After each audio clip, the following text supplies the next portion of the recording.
Muchas veces digo, no quiero hacerlo, pero termino haciéndolo. ¿Y por qué lo hago? Es una buena pregunta para iniciar el día de hoy, reflexionar sobre cuántas cosas hacemos que realmente no queríamos hacer. Cuántas cosas dijimos no lo volveremos a hacer, pero lo volvemos a hacer. ¿Pero por qué sucede esto? Porque si quiero estar en una posición de actuar correctamente, de hacer las cosas como las debo hacer, hago lo que no quiero hacer.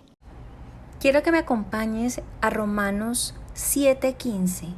No entiendo lo que me pasa, pues no hago lo que quiero, sino lo que aborrezco. Ahora bien, si hago lo que no quiero, estoy de acuerdo en que la ley es buena, pero en ese caso ya no soy yo quien lo lleva a cabo, sino el pecado que habita en mí. Yo sé que en mí, es decir, en mi naturaleza pecaminosa, nada bueno habita. Aunque deseo hacer lo bueno, no soy capaz de hacerlo. De hecho, no hago el bien que quiero, sino el mal que no quiero. Y si hago lo que no quiero, ya no soy yo quien lo hace, sino el pecado que habita en mí.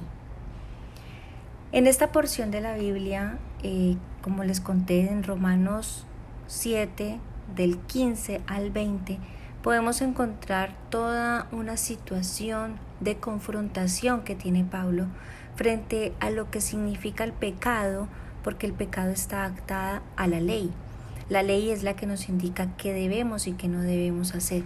Y cuando yo estoy en pecado, estoy errando en el blanco, voy fuera de lo que se me ha indicado. Pero más allá de eso, debemos entender que ya hoy no vivimos por esa ley, vivimos por la gracia, pero aún así seguimos haciendo lo que no debemos hacer. Y en nuestro corazón y en nuestro espíritu sabemos las cosas que son incorrectas. No tengo que ser un adivino, no tengo que haber estudiado toda la palabra, toda la Biblia, para saber que si estrello a alguien debo enfrentar la situación porque me descuidé, porque aceleré, porque me metí en contravía. Hay una norma que nos indica una calle. Si me estoy metiendo en contravía y estrello a un carro, ¿de quién es la responsabilidad? ¿Quién debe asumir esa responsabilidad? Soy yo, y lo sé. Y aún así, si pasara en esa vía, en contravía como les acabo de mencionar, y en ese instante no paro, no me pasa nada, igual pasé por ahí en mi corazón, es claro que hice lo que no debía hacer. ¿Y qué sucede en esta situación? Sucede que nos puede estar pasando que caemos en varias ocasiones en un mismo pecado, en algo que nos está atando, que nos está subyugando a hacer las cosas según nuestra naturaleza pecaminosa. Y en el versículo 5 de este mismo capítulo hay algo que nos da una luz en el camino de por qué esto sucede.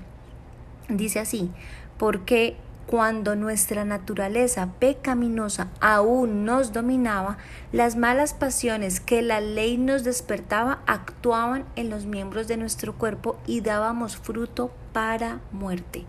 ¿Qué te está rigiendo a ti? ¿Tu naturaleza pecaminosa o la naturaleza del espíritu?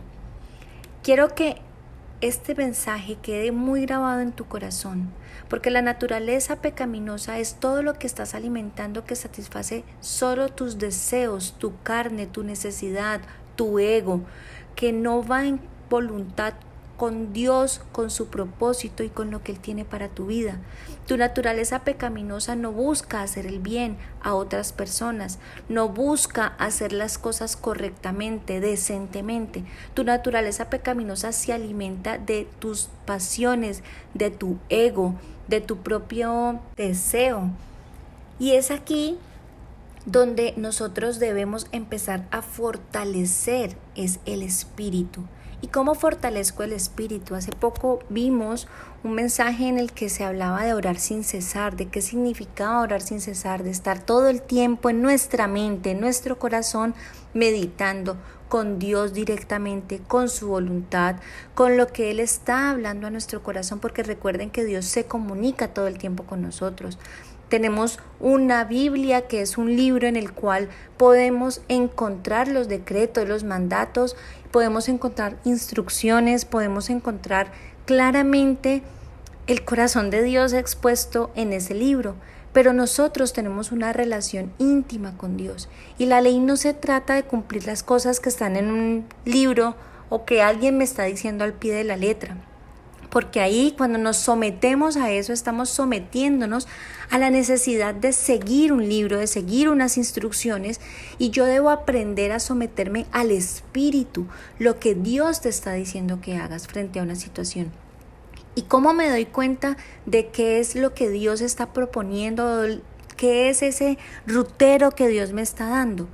Cuando yo tengo comunión con Dios, cuando yo logro alinear constantemente mis pensamientos con los del Padre, con su voluntad, el Espíritu mismo me va a decir: oye, este no es el camino, no lo sigas; oye, este es el camino, síguelo. Yo no puedo seguir pegado a una norma, porque nosotros ya no vivimos por ley, nosotros vivimos por gracia.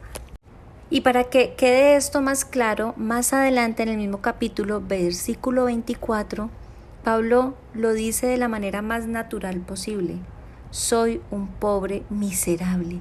¿Quién me libera de este cuerpo mortal? Nuestro cuerpo siempre nos va a llevar a hacer lo que el ego alimenta, lo que la carne necesita, lo que el deseo necesita. Pero el versículo 25 nos da la salida y dice: gracias a Dios por medio de Jesucristo nuestro Señor. En conclusión, con la mente yo mismo me someto a la ley de Dios, pero mi naturaleza pecaminosa está sujeta a la ley del pecado. ¿Cuál es la ley del pecado? La que me tiene que dar la instrucción de qué es y qué no es. No puedo hacer esto, no puedo hacer lo otro, prohibido hacer esto, prohibido hacer aquello. Pero la ley de Dios es la que va con un propósito. Es eso que Dios ha puesto en mi corazón y en mi camino para yo seguir frente a un propósito y frente a su voluntad, que es buena, agradable y perfecta. Hoy tenemos un arma y una herramienta para podernos liberar del yugo de esclavitud que nos trae la ley de nuestra carne, y es alimentar al Espíritu, alimentándolo con oración, alimentándolo con pensamientos que estén todo el tiempo renovados en dirección al propósito y la voluntad de Dios. Pero esto no se logra si yo no tengo comunión con el Padre, si yo no me dispongo para escucharlo y si yo no empiezo a obedecer lo que Él en cada paso que yo doy me va indicando de instrucción. Así que sigue esa instrucción y vas a ver cómo te vas liberando de esa esclavitud de la ley, del pecado, y te vas sometiendo a la ley de la gracia, que es la que Dios nos mostró a través de Jesucristo. Que Dios te bendiga.